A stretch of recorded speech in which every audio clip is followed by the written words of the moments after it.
So after calling the different chromosomes, you can move on to doing the QTL analysis. And this is just an example, again, looking at the specific gravity. And in chromosome 1 for premier russet, you're able to see in that similar region where we are seeing some significance in the single marker ANOVA, it's nice to see that we're also seeing a good LOD score for the QTL analysis in that chromosome. So I'll pass it back to Dave to wrap up. Well, thanks, Joe. What's really something to think about when you're doing the tetraploids is that when you cross two heterozygous tetraploids, you're actually developing two different maps, one for each of the parents.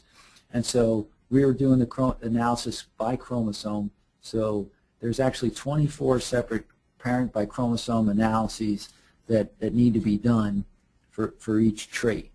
And but then within each chromosome, you have then those 4 chromosome maps that are made for each chromosome because of the way the coupling and repulsion works in the tetraploids. So you're really ending up with a lot of different maps in a tetraploid potato, as some of our colleagues would know already. So what we want to do is just summarize. We went through the 5 cluster calling. We showed the steps of filtering that we were using in our tetraploid population. We demonstrated how we were using the tetraploid map software for chromosome 1 in Premier Russet, and how we initiated some QTL analyses with our simplex markers. And so one of the goals of SOLCAP is to develop and maintain databases and resources for the tomato and potato community. And so these databases can be accessed here on this slide, and as we move through our analyses and all that, data will be uploaded to these different websites. And also we feel that one of our goals is really to contribute to this Breeder's Toolbox, which is part of SGN, with the idea of making a set of data useful to the breeders that can be found within SGN and accessed by the breeding community. And SOLCAP is kind of in the later stages of its project, and in 2012, which is what's going on, is that we're going to be continuing to do the SNP genotyping on the panels and populations, or that's been done, and now we're working on getting the database uploaded with the genotype and phenotype data, and then mining this data, and also continuing with the QTL analysis on the different populations. And we're planning to have some type of hands-on workshop for the breeders now that we're developing some expertise in this area. And also this eextension.org is an important arm of SOLCAP, that's for us to have these webinars and other information that you can access through the PBG site. And then lastly, just need to acknowledge all the co-PIs of SOLCAP, Dave Francis and his lab, Walter DeYoung, Lucas Mueller, and their group there at Cornell, Alex Stone and her group there at Oregon State, and at Michigan State, the group with Robin and I, and Alan Van Dynes at UC Davis. So at this time, thank you for listening in, and for questions. Heather? Thanks very much, Dave and Joe. That was a really nice talk you guys gave. So we have about 10 minutes left today for questions. So I want to ask you, unfortunately at this time we're not able to answer questions, we're not able to take verbal questions. So if you have any questions, comments, please type them into the chat box. And if you missed the beginning of the presentation, you can just type your question in the question box on your screen and hit return. If the question box is closed, please click the small plus sign next to the word question to open it up. And I'll be reading the questions out loud for Dave and Joe, and we will answer as many as we have time for today.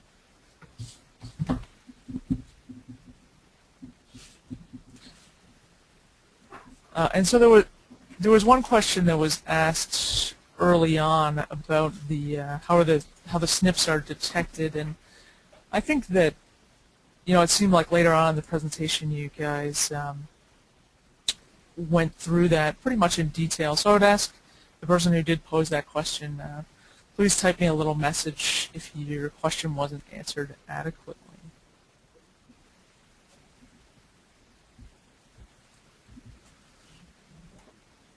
And so we've got one question here. The question is, were you including the the duplex by nulliplex markers in the QTL analysis? Not at this point yet. We've added the simplex in, and our next step is to now add back in the duplex. Because of the limitations of the software in terms of how many markers it could handle, that was kind of putting us over the limit on the total and also by chromosome. So that's kind of our next step. Great. And we've got another question here. Hopefully, I think, Joe, I know you've talked some about this, asking how you make the 5-cluster calling file, doing this in a manual way, SNP by SNP. So the 3-cluster calling file has been released for Genome Studio and is available from the SOLCAP website. And right now the 5-cluster calling file that was actually done by Candy Hansey and Robin Buell's program. And at this point it's just at the stage where it's a Perl script that works with the theta values individually from those files. And so I'm not sure at what point in the development if that is going to be a custom file in Genome Studio, but I think that that's the direction that it's moving. It'll be, I think, made publicly available when we get our publication out on the potato diversity panel. Great, that sounds wonderful. It's since we've been just chatting here, there have been a number of questions coming up about the clustering file. So that it sounds like that'll be a good resource for us to be able to make available in future. And another, go ahead. The diversity panel paper manuscript is being worked on at this time, so we expect that to be, come out in a relatively short time. Not in a couple weeks, but in a couple months. Okay. Great, thanks. And there's a comment here. So thank you very much for this person who said that there is, for those of you familiar with R, there is a 5-cluster calling, looks like package available within R, and that's called Fit Tetra. So for those of you who are familiar with R, it sounds like there are some resources available at this time that you can work your way through. And another question here about tetraploid map. You guys have talked some about the limitations, and that Christine Hackett, her group, as we get more and more data and more resources available, that she's looking to expand. Do you have any idea if a later version might be available for Windows 7? We actually recently spoke with Christine Hackett, and we know that they are currently working on developing a new version of Tetraploid map that's designed specifically to handle SNP marker data similar to what we're working with right now. So to handle larger data sets in terms of number of markers, and also to handle the 5-cluster calling information. But I know that they're still developing that. I'm not sure what the release time frame is on that. Currently, with Windows 7, I've heard that Tetraploid map can be run in compatibility mode, but I've still found for me the best way to run it is with Windows XP on a virtual machine, so something like VMware or whatever other virtual machine you might have, or an actual Windows XP machine. Sure. Thanks very much for that, Joe. And a couple questions related to the QTL analysis here. So one question is, or comment, there seemed to be no major specific gravity QTL on chromosome 5. So the person asking the question is wondering if you corrected specific gravity for earliness. We did not do any correction for earliness at this point. It was just based on the straight data. Okay, I'm just trying to get to my map here and see where we had the. So actually, we do have one. You know, when I look at the data, we do have one on chromosome 5 in Premier russet, and I guess we. Hold on. Yeah, so there's one in chromosome 5. Yeah, and they're also on chromosome 5 in Rio Grande. So, okay. So we do have a group of them there. Great. Thank you very much.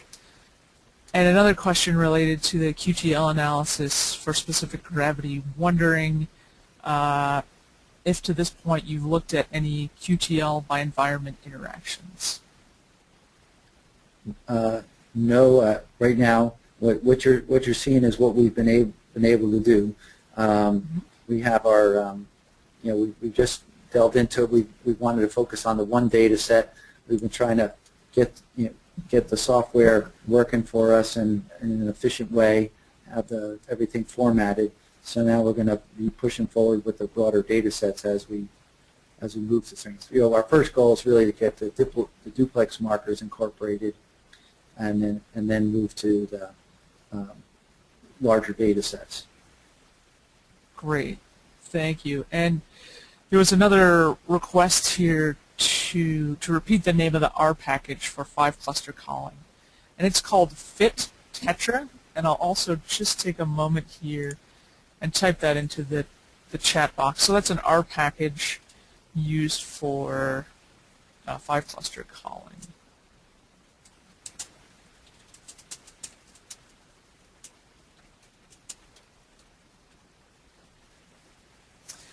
Okay, we've got many questions here, so it's good to see we have a really active audience today. The next question is, what do you think might cause the clustering of SNP markers in homologous groups? They have some concern that there may be too many gaps for QTL interval mapping. Oh, well, as I think I pointed out, that we did see some gaps, and I think it's when we actually look at the that chromosome 1, and you can see when you divide that into the 4 different chromosomes within your tetraploid parent, there are some significant gaps, and so that is a little bit of a, or not a little bit, that is a concern to me. And really 800 markers is not really complete coverage. We really need to expand that. So when we throw the duplex in there, that will help things out.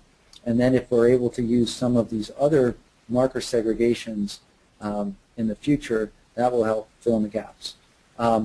We still also, this was based upon our 8303 array, and what we can do is also go back to the browser and maybe consider other sets of SNPs that might fill in some of these gaps that we're seeing. But I think that's a very good observation, and clearly that we haven't reached the final stage of tetraploid mapping in potatoes with this SNP chip. And this is only our first population that we're looking at it, but I expect to see gaps in the other populations too. Mm-hmm. Absolutely, yeah. Thanks, Dave. And just as a comment here, we do very much appreciate the willingness of your group and Robin's and the other collaborators of this project for really helping us get a sneak peek and giving us a little insight in here. So it's very much appreciated. And there is another question here. Is my understanding correct that you mapped QTL separately in the male and female parents? That the Yes. Okay. Okay. Go ahead, finish the question. Yep. So the question says, as I'm sure you're aware, the phenotype will be the result of both male and female allele contributions. So what is your strategy for integrating male and female meioses into a single map? Well, that's where the duplex markers come in, and that will actually bridge the two maps at this point. So when we add those in, that will help, I think, synthesize two maps. That's what, in our discussions with Christine Hackett a couple weeks ago, we had a discussion about that. Great. And there's a question here asking if you're aware of any haplotyping software that may be appropriate for tetraploids. I'm not familiar with that at this point. Sure. Yep. Okay, we're running out of time. I'm trying to choose maybe just one more quick question here.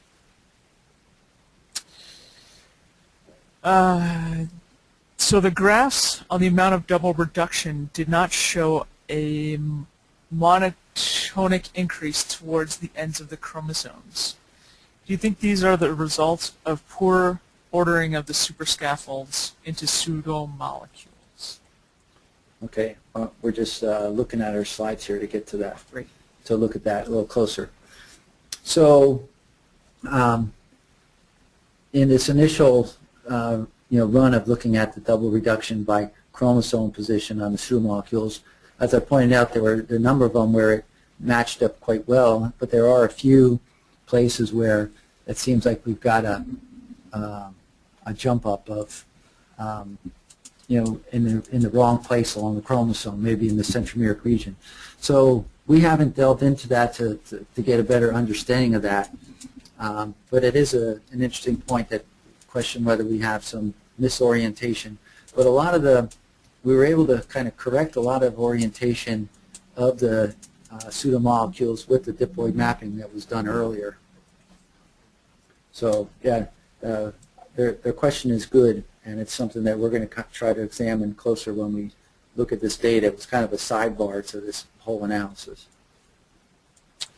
Great. Well, thank you very much, Dave and Joe. As I mentioned, we are unfortunately out of time today. We had such a great discussion going. It's unfortunate to have to cut that off. And I wonder if you could just advance one more slide for me. I believe we've got the link to the presentation. Yes. So there was a question if we could provide a link for the presentation. So there's a PDF available at eextension.org. And we will be working to make the recording available hopefully within about the next week. And to wrap up, I'd just like to thank Dave and Joe very much once again. It's been a pleasure to chat with you guys today. So thank you very much. Thank you, Heather. Thank you.